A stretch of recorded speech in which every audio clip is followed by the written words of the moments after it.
into picture. And it's incredible to watch them work. I mean, they'll do a whole show in what amounts to 2 takes. A TV episode has the eye catch in the middle, so they'll record the entire first half of the show, 11 minutes worth of tape. Everyone getting up and down off the mic into chairs, holding scripts very quietly, and recording it. They basically do it 3 times, then they do the second half 3 times. And I've seen a bunch of different shows recorded this way, and it's always been about 3 takes. Then they'll go in and the director will say, well, pick up this line, and this line, which they'll do, and they'll cut that in right there. And they're done in a day, the entire show. It's amazing. Didn't you guys in Houston do that? No, but it's still different in that the way they're not interacting really with each other because they're each going up and they're doing their own choreographed thing. Everyone's interacting with the screen. They're just, yeah. All right. No, but I've done single booth recording where we've had like 3 isolation booths where actors will be in an isolation like for dubbing. Yeah, that was fun. Next question, yes. As a director, how do you make the determination on using Japanese honorifics within the lines or using American honorifics? Because I've seen some where they cross too, where they'll use both. It's not the director's call, it's the producer's call. It's whoever the client is who's producing it, they tell us what the parameters are. And that's decided at the very beginning. I do a lot of script adaptations. In fact, I'm doing a panel about that right after this. And so that'll be decided when the script is being done, because that has to be done at the scripting level, because any kind of son or chan or sama or anything you're going to use, that is a lip flap. So that's all decided with the tone of the show. Is it set in outer space? Is it set in Japan? Is it set in America? Is it in the future? Is it in the Wild West? So I did a show last year, it was set in pre-medieval England. No, they did not use Japanese honorifics. So that's all determined beforehand, like Tony said, the producer. We had a 4-day discussion for Cason, you guys don't even know this, on whether we were going to use senpai, and whether we were going to use it in an American syntax, as in senpai yui, or we're in the Japanese syntax as yui senpai. So, and we didn't decide until we actually recorded the first line. So whoever recorded the first of those, that's when we made the decision finally. It is definitely based on the tone of the show.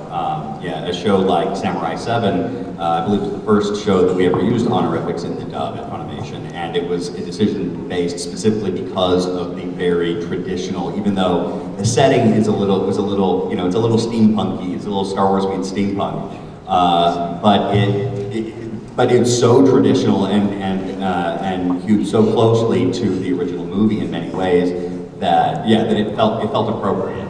But then on a show like Sengoku Basara that is actually historically based, although wildly anachronistic, it didn't make sense to use honorifics, especially because there are so many characters on that show who speak so differently from each other. You know, Date speaks like a biker gang guy. You know, he's got the handlebars on his horse and everything, and he doesn't, you know, it would sound weird for him to have a dono or a sama coming out at the end of a character name. So to keep it consistent across the board, it would have been weird to have some characters use honorifics and some not. So we just said none. Because I watched Dororo last night, and they use both. They use Mr. and Chop, they use that as insults. What I think is fun is when in an anime they have an English class. How do you dub that? Those are crazy. I usually make it Spanish class. In Azumanga what they did, instead of it being an English class, it was a language class. Yeah. Ms. Yukari was a language teacher. So there's some kinds of like subtle differences that you can do. I had a weird situation. I did all the, forgot the name of the show. Never mind. Keep going. I'll remember in a second. Marmalade Boy. Take another Thank you. I did all the, and the characters moved from Tokyo to New York. And the first 10 episodes when they're in New York, it's all about them not getting the language, yet everyone's speaking English because it's a dub. So the Japanese actually had it dubbed in English. It was a strange thing. We couldn't figure out what to do. So what we would do is when they were speaking to an English speaker, they would speak kind of broken and slow it down. That's the only way we could get it done, but still it was a strange thing to try to There's a lot of work that it out. as well. where yeah, there's the two characters who were Japanese born but grew up in New York, and they come back to Japan and they speak a lot of English in the Japanese drag, and yeah, how do you do around that? And basically, yeah, the way we did it was those people who spoke English as their primary language had much rougher, looser, more slangy, idiomatic speech, whereas the more traditional Japanese characters spoke very proper, fewer contractions, things of that nature. It was much more proper and straightforward style dialogue. Right? Yes. Just curious, as directors, well, actors as well, but mostly as directors, your connection to the Japanese culture. How is it that you know, educated yourself, or how is it that you understand the culture so that you can then, you know, do the proper translations or make the connections, so to speak? Well, for me, it's been years on the job. I mean, really, I've been doing it for such a long time that you can't help but to learn it. You have to gain an appreciation of the culture so that you're interested in learning the nuances. I'm very lucky that I work in a play. The place I do most of my directing is populated by Japanese people, so I can always ask, and they give me the little nuance of what this is or what that actually means, even though, you know, it says the blue sky is falling, but that actually has some sort of a myth attached to it, so everyone understands what it is. So a lot of it's that. Knowing who to ask and when. We have, we've got great translators who will give us notes in the translation. This is what this means. This is what this reference is about. This is what this, you know, this is a historical reference to this or whatever. And even if that's not enough information, we can then go back and say, okay, tell us more about this, or you can look it up online. And I think every show that I direct, once I start getting into it, you know, I create a tab of bookmarks, you know, in my browser, and it's pretty much, you know, it's Wikipedia and, you know, lots of stuff, anything related to the show, or to the, you know, to whatever is going on. Yeah, definitely lots of reference. I have tons of books on samurai culture and history, just because I've worked on so many shows related to that. The internet's helped an awful lot with this. Oh yeah, the research and all that. I actually, my mom was born in Japan, and since I've been pretty young, I've grown up around a lot of the culture, and I was using chopsticks when I was like 5 years old, whatever. But so I've been around it a lot, and I also lived in pretty big cities, London, New York, and I always had friends from all over the world. And I was also a big anime fan before I got in the industry, so I watched a lot of stuff on VHS with no subtitles and Japanese TV commercials, and didn't know what the heck was going on for the most part, but would watch it over and over again, and just sort of submersed in it before I started working in it. I know when I'm working on something as a script adapter that I do rely a lot on, like what Chris was saying, the translator notes, and just a lot of research into whatever that show is about. If it's set in pre-medieval England, or if it's Oh My Goddess and you need to have some kind of background in Norse mythology. So just studying whatever it is about that show, and also relying a lot on the translators. And I like to put a lot of notes in the scripts to the actors as well, so they have that background and that knowledge for the show.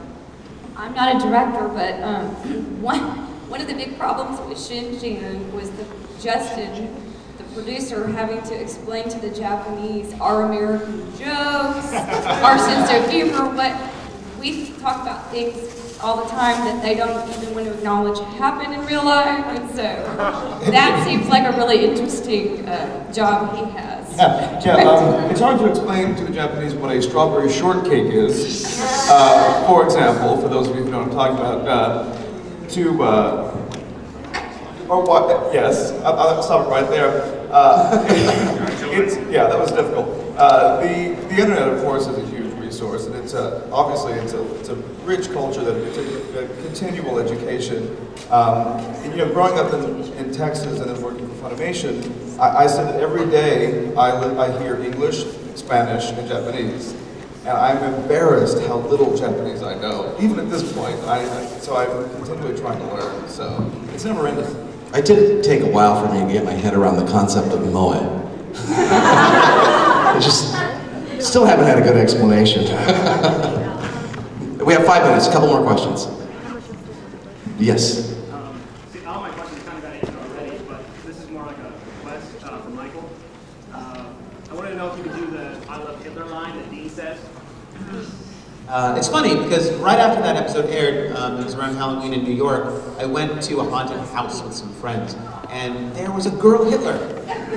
Oh my God. And I was like, ooh, have you ever seen the Venture Brothers? She's like, what are you saying? And I was like, no, never mind. Fraulein, whatever. All right, so Hitler was a dog, right, guys? I don't love Hitler, but Dean loved his dog, Hitler, and he said, I love Hitler, and Hitler loves me.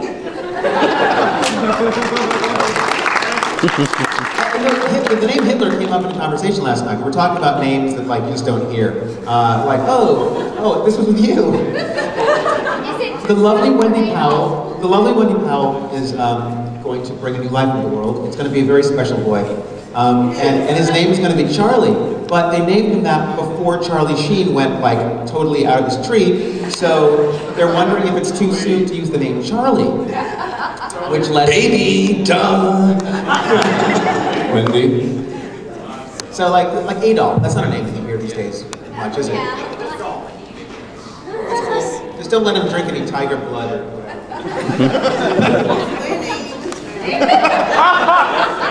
Another question. Yes. Share some of your funny moments that you've had over your careers. Funny moments. I have a really embarrassing moment.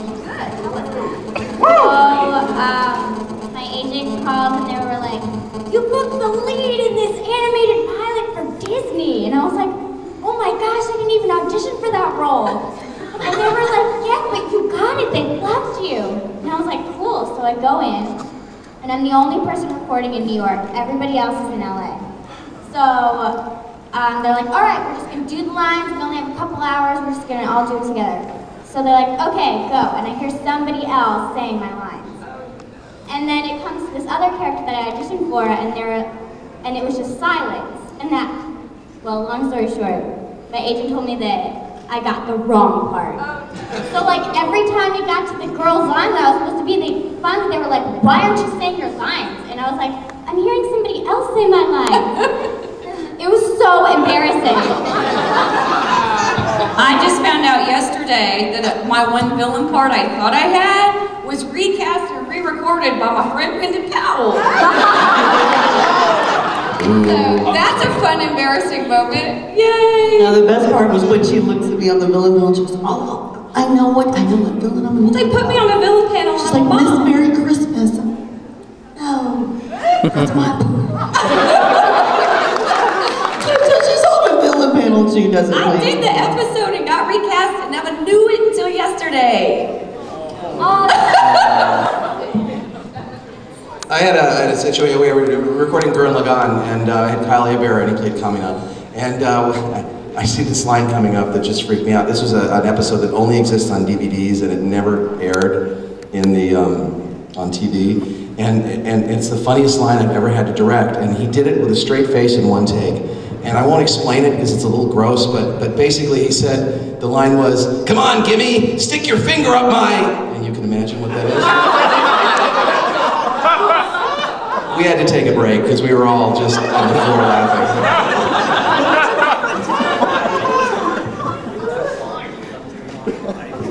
I think we have time for one more question. One more question, yes.